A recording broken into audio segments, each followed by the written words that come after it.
ഇന്ന് തന്നെ ഡൗൺലോഡ് ചെയ്യൂ. കാണൂ നിങ്ങളുടെ ഫേവറേറ്റ് ഷോസ്.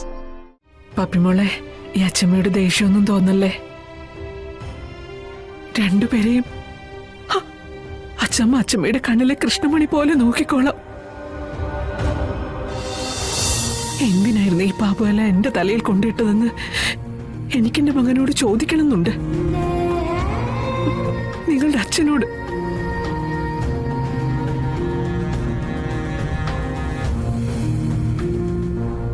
പക്ഷേ അവനും എന്നിൽ നിന്ന് ഒളിച്ച് എവിടെയൊക്കെയോ പോയി നിൽക്കുന്നു. എന്നെ തോൽപ്പിച്ച് തകർച്ചയുടെ പടുകുഴിയിൽ കിടത്തിയിട്ട് സ്വാതന്ത്ര്യത്തോടെ നടക്കും.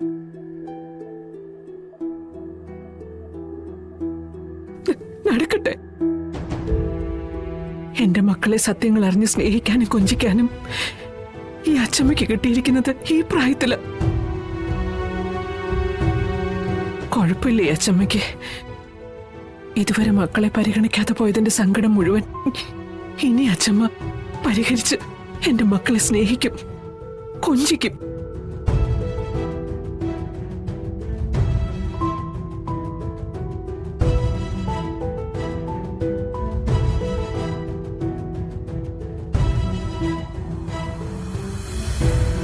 ഈ ഒത്തൊരുമയും സ്നേഹവും എന്ന് നിങ്ങൾക്കുണ്ടാവണം. രണ്ടുപേരും പരസ്പരം സഹായിച്ചും സഹകരിച്ചുമേ വളരാവൂ. നിങ്ങൾ രണ്ടുപേരും ഒരച്ഛന്റെയും അമ്മയുടെയും മക്കളാണെന്നുള്ള ചിന്തയോടെ വേണം രണ്ടുപേരും വളരാനായിട്ട്.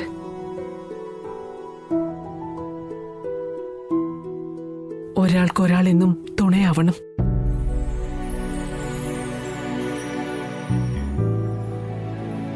നിങ്ങളുടെ അച്ഛൻ വിഷ്ണു മറ്റുള്ളവരെ സഹായിക്കാൻ വലിയ മിടുക്കന്. സ്വന്തം കാര്യം നോക്കാതെ എല്ലാവർക്കും വേണ്ടി ഓടി നടക്കുകയും ചെയ്യും. പരോപകാരിയായി. വീട്ടുകാരുടെ കണ്ണീരിനപ്പുറം മറ്റുള്ളവരുടെ കണ്ണീര് കണ്ട അതിന് വില കൽപ്പിക്കുന്നവനാ അവൻ. അതെല്ലാവർക്കും സാധിച്ചെന്ന് വരില്ല. മനസ്സിൽ നന്മയുള്ളവർക്ക് മാത്രമേ സാധിക്കൂ. അങ്ങനെ സ്നേഹവും കാരുണ്യവും നന്മയൊക്കെയുള്ള ഒരച്ഛന്റെ മക്കളാ നിങ്ങള്. ആ സ്വഭാവം നിങ്ങളിലും ഉണ്ടാവണം.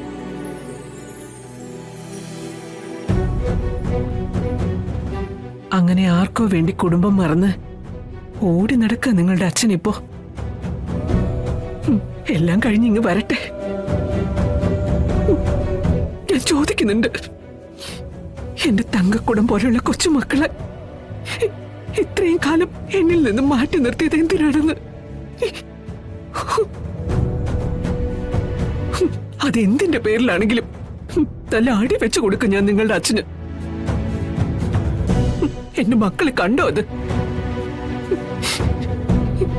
എത്ര വലിയ പോക്കരിയാണെന്ന് പറഞ്ഞാലും ഈ അച്ഛമ്മേ നിങ്ങളുടെ അച്ഛനെ പേടിയാ. നിങ്ങളുടെ അച്ഛൻ വടിയും വഴിക്കായിട്ട് പോയാലൊന്നും അവൻ പേടിക്കില്ല. പക്ഷെ ഞാനൊന്ന് കണ്ണുരുട്ടിയ എടാ വിഷ്ണു എന്നൊന്ന് വിളിച്ച ആ നിമിഷം അവൻ ഓടിയെത്തും. ഇന്നിപ്പോ കരഞ്ഞു വിളിച്ചിട്ട് എന്റെ കുഞ്ഞന്റെ അടുത്തേക്ക് വരുന്നില്ല. എല്ലാം കലങ്ങി തെളിയാൻ വേണ്ടി കാത്തു നിൽക്കായിരിക്കും അവൻ. എന്റെ കൊച്ചുമക്കൾ എന്റെ അടുത്ത് എത്തിയില്ലേ, അതുപോലെ എന്റെ മോനും എന്റെ അടുത്ത് വരും.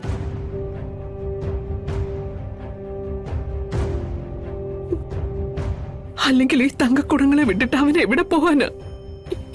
എല്ലാം ശരിയാവും, എല്ലാം ശരിയാവും, ശരിയാവണം.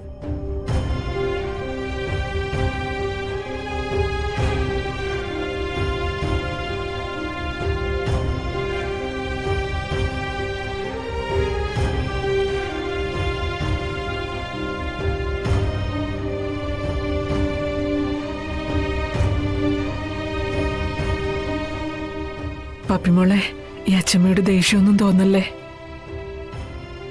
രണ്ടുപേരെയും അച്ഛമ്മ അച്ഛമ്മയുടെ കണ്ണിലെ കൃഷ്ണമണി പോലെ നോക്കിക്കോളാം.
ശിവൻ എന്തേടി?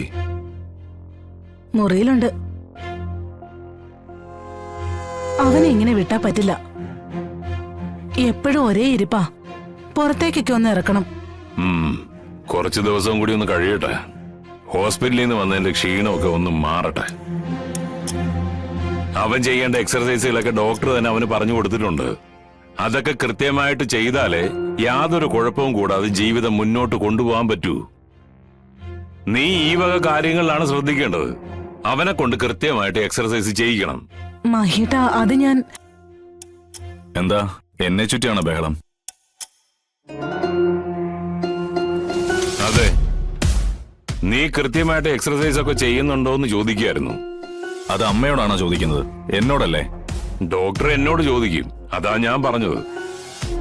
പിന്നെ നീ കുറച്ചുകൂടിയൊക്കെ ഒന്ന് ആക്റ്റീവ് ആകേണ്ടിയിരിക്കുന്നു. നിന്റെ ആ പഴയ പ്രസരപ്പിലോട്ട് നീ എത്തണം.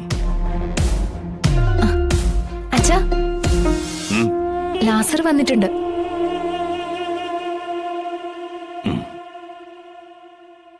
അതെ, ഈ പ്രായത്തിലും അച്ഛനെ അമ്മയെ അനുസരിക്കുന്നതിൽ കുറച്ചിലൊന്നും ഇല്ലെന്ന് മോനോടൊന്ന് പറഞ്ഞു കൊടുക്കണം.